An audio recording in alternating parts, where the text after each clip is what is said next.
What's going on, guys? Welcome back in. Rover Sports here.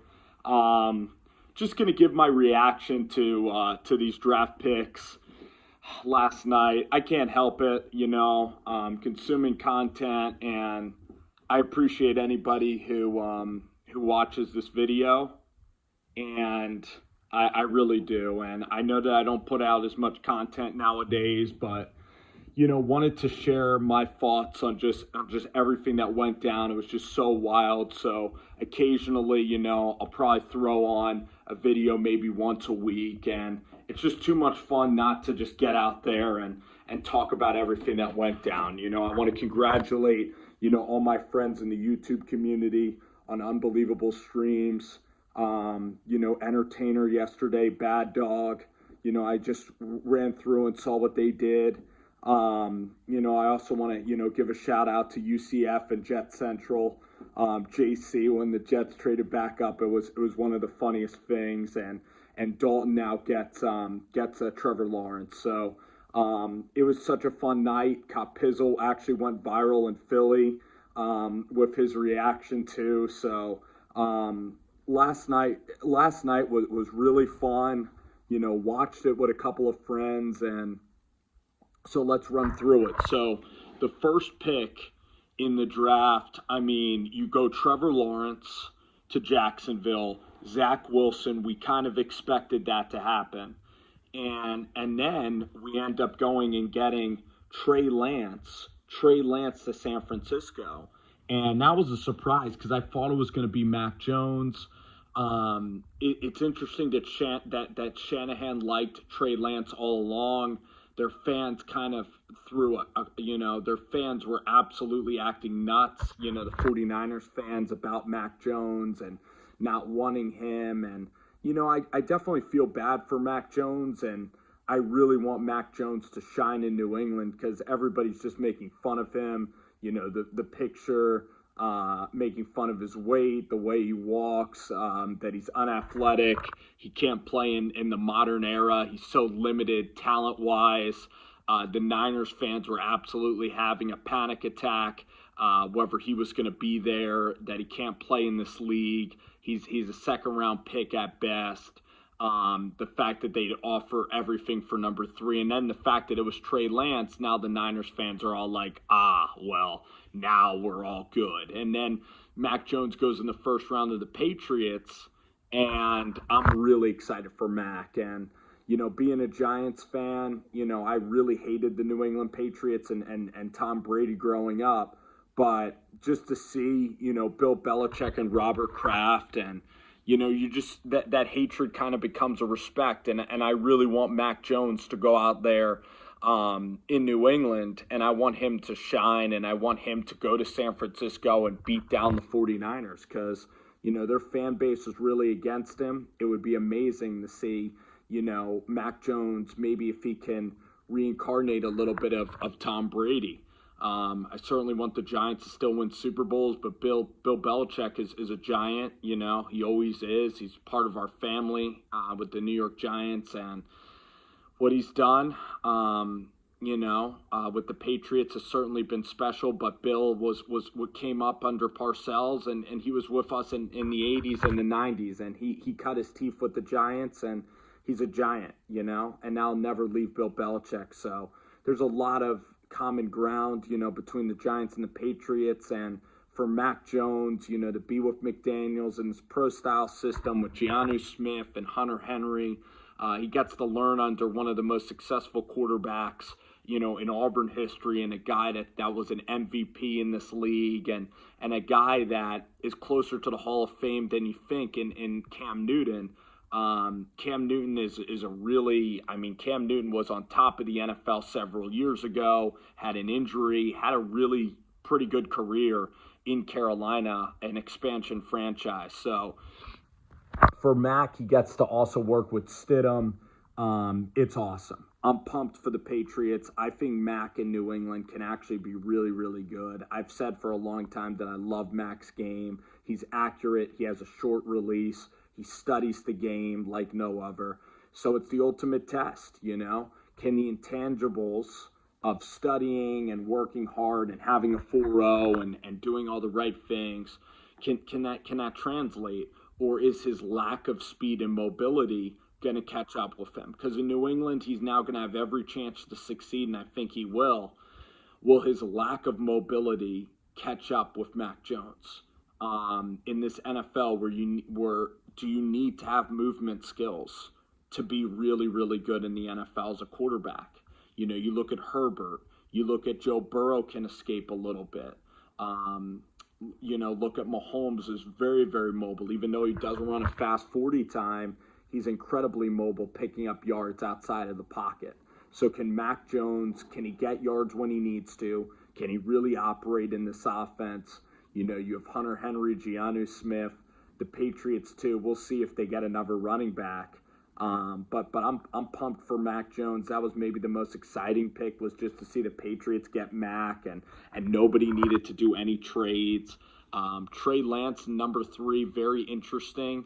I think that Trey Lance, he certainly is going to a great system, a really good organization. The talent is all there. He gets Jimmy Garoppolo, and it's going to be Jimmy G, and then Trey Lance is probably going to take the thing over. Can Jimmy G hold him off? Is Trey Lance. The thing about Lance, again, he has all the talent in the world in terms of throwing the football. Is he going to be accurate? Is he going to be on time? Is he going to make really good decisions throwing the ball in the NFL? I think he could probably do that. The teammates going to really rally. I think it can happen in San Francisco. And we'll see. Gets a great opportunity. And we're going to see Trey Lance, and we're going to see the best version of him that he has to offer in San Francisco. I think that he has a possibility to be maybe the best quarterback in the class now, because you look at the situation he goes into. You combine Trey Lance, who has the best arm strength in the class. You look at his mobility. It's up there with Zach Wilson's mobility. Will Trey Lance be able to layer the ball into George Kittle? Right now, he kind of just throws, from what I've seen, he over the middle, he can put more touch on the football. I think he'll learn how to do that.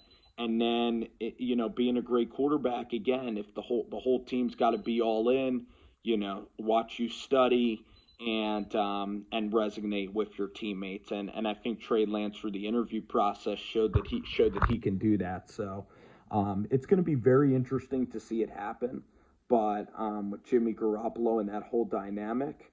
But again, this upside is certainly there, and they gave away a lot of draft picks, and the NFL didn't really value Mac Jones at all. The Bears end up getting Justin Fields. That brings me to the next thought I have is the Giants. I'm ecstatic with what the Giants did. I really am. I'm ecstatic with what the Giants did yesterday. They end up getting a guy in Kadarius Toney that I've loved watching at Florida. I always wondered why Dan Mullen would not put in Kyle Trask and Kadarius Toney. Kadarius Toney, his juke moves are like Dante Hall. If you go back and watch Kansas City punt returner, Kadarius Toney is the most fun football player in this entire draft.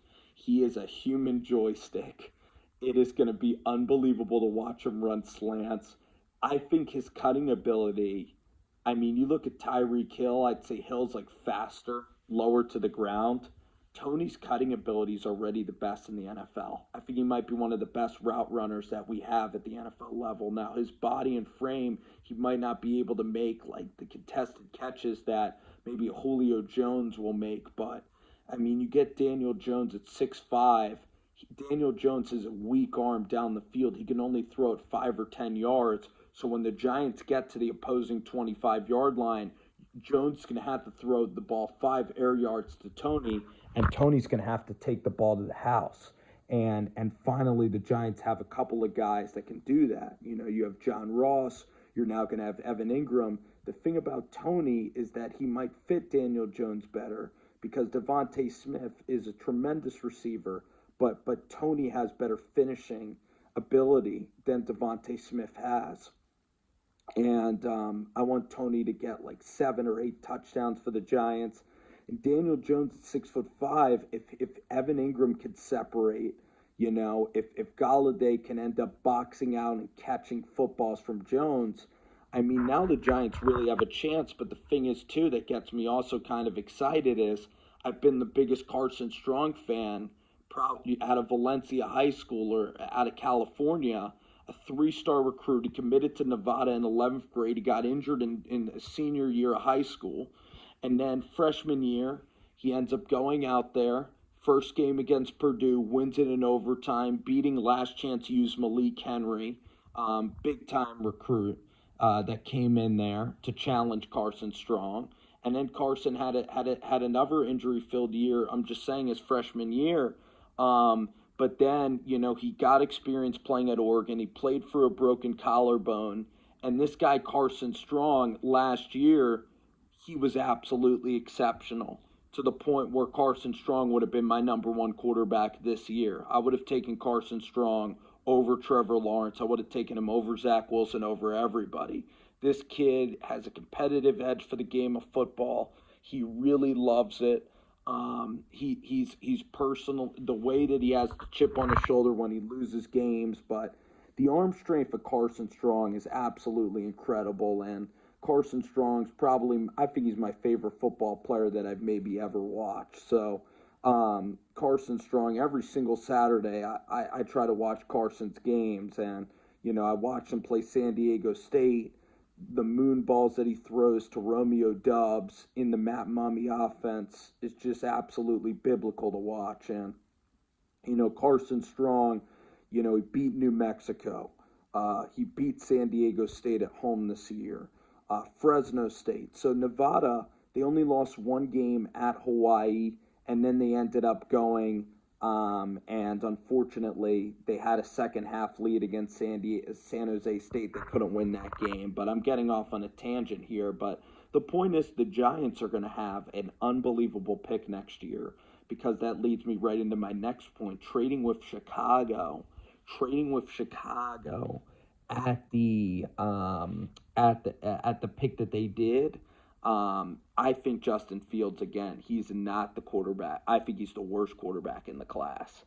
I think Kellen Mond, I think Kyle Trask, I think he's the ultimate bust. So for everybody saying that the Bears got the ultimate winner, I don't know about that. I'm just going to say no thanks to Justin Fields. Justin Fields has enough fans.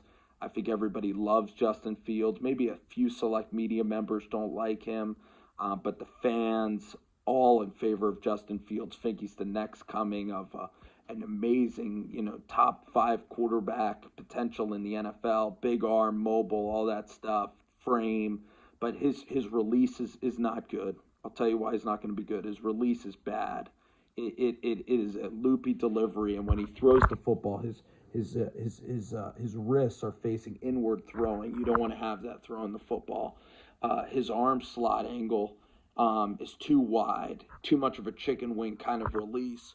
He's not good at playing off script and off schedule. He played in an offense that I think is incredibly elementary.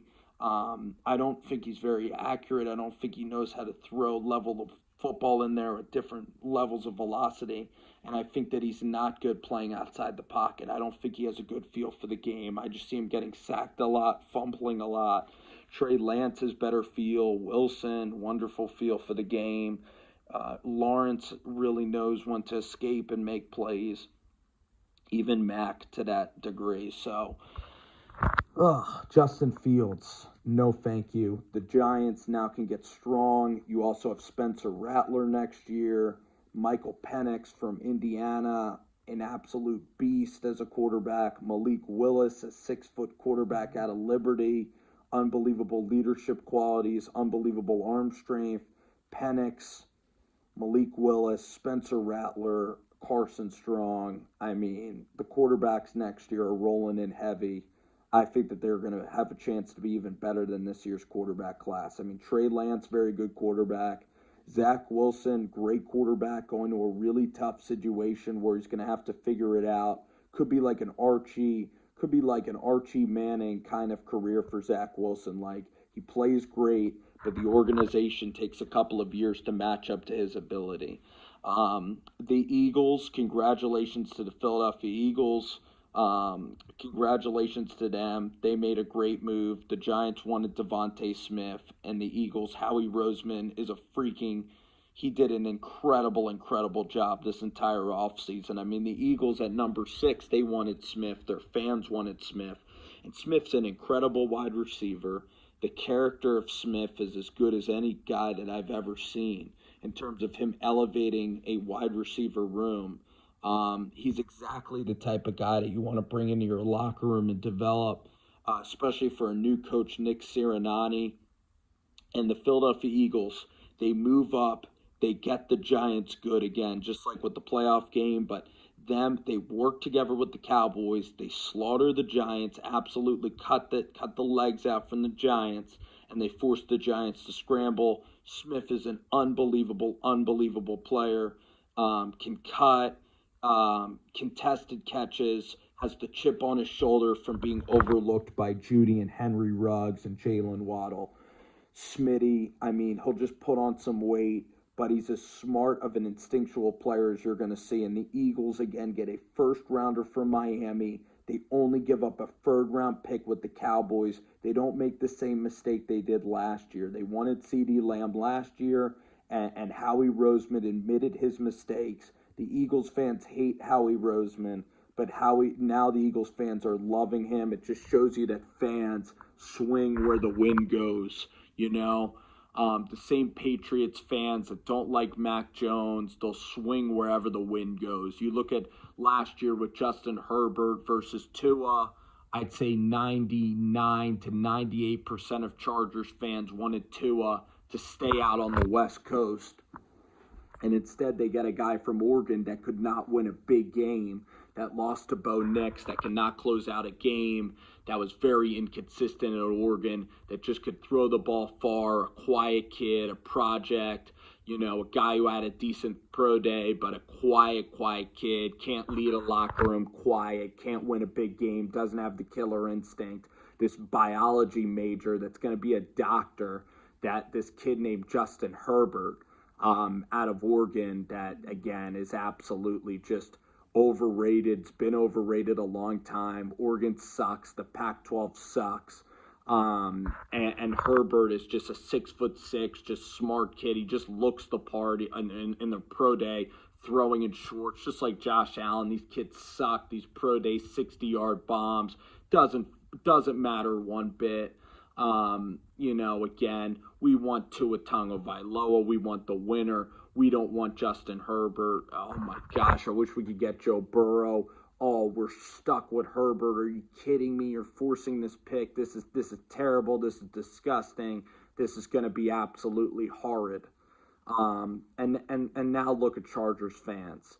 Now you look out in San Diego, and they all have Justin Herbert jerseys now, and they'll change their Twitter profile to Herbert's the GOAT, So it just shows you that all this stuff washes away within a month, all this fanatical stuff. And the 49ers, for them to sit there with their fan base like that for a month, I mean, they made a great argument to NFL teams and NFL owners that you should not, that draft day trades are even better than trades before the draft, because I'm sure Jed York heard all the noise, and fans do have an impact on decisions, because fans get to owners and then owners make the decisions, and that's how Washington makes every single pick, and that's how so many teams, that's how Al Davis made pick, that's how owners make picks, Jerry Jones. That's how owners do it. And owners are the people that are up there making these decisions. So if Shanahan wanted Mac Jones, it didn't matter because Jed didn't want Mac Jones. So, but I don't think that's the case. I actually think they wanted Lance all along. Maybe Kyle should have put that out there in the media. It served no purpose for them to hold the smokescreen for Mac Jones. But again, going back, the Eagles get a great pick in Devontae Smith. They're the big winners. The Giants getting Kadarius Toney. Toney enters into an unbelievable locker room, a great place. And listen, I really want Toney to be out there every single Sunday on the field. I want Toney to work on special teams, and I want him to get into the room with Tyke, with Galladay, with Shepard, John Ross. I'm excited to see these guys compete. And Tony did it at Florida. Tony could just be an alpha football player.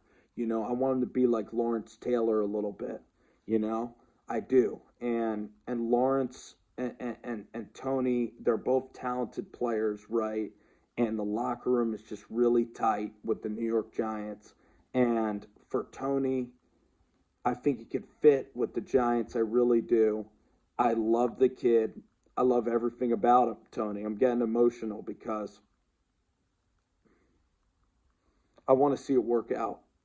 I do. I want to see it work out with Tony and this Giants team. And Jones, I rag on Jones all the time. Jones is just a nice, innocent kid. Works hard. He's a guy you can really root for. Can he throw the football deep? Not really. Can he get out of the pocket? Does he have good awareness of pass rush? No. Is Carson Strong still a possibility? And are people going to get upset that I mentioned him and Rattler? Yeah. And do I feel a little bit for Jones in that sense? Yes. But Jones is going to have a chance now. You don't have a first-round quarterback unless the Giants get Aaron Rodgers. I don't see that happening, in conference. It's going to, the Giants are going to roll with Daniel, and Daniel's going to have this offense and Garrett, and he's going to have 1 year. He's going to have 17 games and hopefully a playoff run to try to convince the Giants not to use that Bears pick on a quarterback next year. And it's going to be fascinating. Could Jones do it with Tony and Evan Ingram together? Can they have the speed to get to the end zone? Can they finish in the red zone? That's it. I'm not worried about this defense. Graham is a genius. The defensive chemistry is all-time high. Jeremy Pruitt, sensational as a defensive coach. Kevin Scherzer, Henderson, every guy on that defensive staff I trust. Leonard Williams, Dexter Lawrence. I trust this defense. An incredible amount I trust this defense. You look at the pass rushers too. Well, you got Danny Shelton. Then you look at the guys on the edge. Giants have Ryan Anderson. Giants have studs. Giants are going all in right now. They're making a run. We're taking talents. The culture is perfect. We're now taking the talents. You get the culture right. You get the big people up front. And now you put icing on the cake. And that's kind of what Tony is to this operation. He's now the fancy kind of wide receiver. You get your Dexter Lawrences, you get your power guys, you get Hernandez, you try to get your offensive line in order. You take Andrew Thomas, so you get your foundations, right? You get a quarterback in Daniel Jones. You get your coaching staff. You go through, you get rid of Shermer and that horrible staff and that horrible and James Betcher is terrible, it sucks. McAdoo sucks. These guys have jobs nowhere. Where are these guys working? They're working at Walmart. They're working at Subway, making sandwiches for Bill Belichick. That's what these guys are doing, So these guys weren't picked up at all. I mean, McAdoo wouldn't be allowed within 200 yards of high school. 200 yards of a high school, he wouldn't be allowed, okay? With those $5 gift store sunglasses that he wears and that mustache. He wouldn't be allowed 200 yards of a high school. So the point is with this Giants team, man, is I'm just excited about this football team. I need this team to be good this year. Jonesy, I need him to hit Tony on these 5-yard plays. I need the team to move the ball. I need Saquon to get to pay dirt, run into the end zone. Tonight I need Landon Dickerson or Jock to slip to the Giants tonight. I don't know why Jock wasn't taken in the first round. A lot of cornerbacks, weird cornerback selections, like out of Northwestern, the Browns. Zaven Collins is pretty damn good. You pair him with Simmons, that could be exciting for the Cardinals. Vera Tucker for the Jets is okay. Penei Sewell better be this good, He better be. I'll be pissed if he's not. I like what the Lions did. Arthur Smith had a wonderful draft. I'm excited, man. Pitts better be good. Sewell better be really good, or I'm going to be pissed. I think these guys could be overrated. I'm going to be pissed if they're not good players. I'm going to be really, really pissed. But guys, thank you for hanging in there. I do videos every now and then. I'll do a full recap later on for everybody out there watching this video. I really appreciate it. Every single view means a lot, and just trying to get my life in order, and I appreciated making this video, guys. I mean, I always love sharing my thoughts on the draft. I did miss it a little bit, and I want to again thank the YouTube community for just putting out content, and because I enjoyed it and made me want to produce this video, which is 26 minutes long. So I'm on the Changing of the Times podcast. If you guys want to listen to that, I'm on that all the time. That's kind of my new venture project with a couple of really good friends. So also Rover Sports Facebook. You can, tune into some content there. Bruce the Sports Doc. So appreciate everything, guys. It's fun, and I'm emotional. It was a long night last night. It was long, and it was Kadarius Toney's a New York Giant, and Joka Toney, one of my favorite players at Florida. I'm emotional. The Giants have had their misses with Flowers, Eli Apple. Baker ended up off the field, not even giving the Giants a chance, and I hope Toney can hang in there, play special teams. I'm so excited for you, man. Coming from Mobile, I love the city of Mobile. I go there at Senior Bowl every year, and Southern kid coming up to the big city, man. I'm excited for you, man. So, Tony, KT, man, Joka, call you Joka Tony, Joka, Joka Tony. Could be Joka and Jock. How about those two guys, or Landon Dickerson, the big boy. But Tony, quiet, humble kid. I'm just so damn excited for Tony to play on this team, man. I've never had more fun watching a wide receiver play football at the college level than I did watching Kadarius Toney cut with a football. There is not a more gifted player with a ball in his hands than Kadarius Toney. This is as amazing as ever. When the Giants made that pick, I'm like, wow. This isn't a boring offensive lineman. This isn't like one of those hog molly guys. This is a real guy with the ball in his hands. Like a real flashy player for the Giants.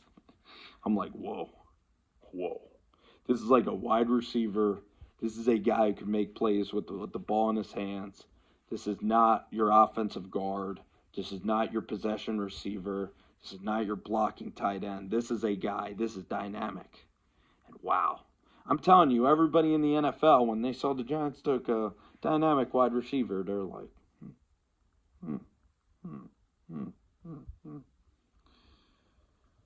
Oh boy. It was a long night last night, I'll tell you that much, guys. Guess what? Guess what we have to do tonight? We have to do it again.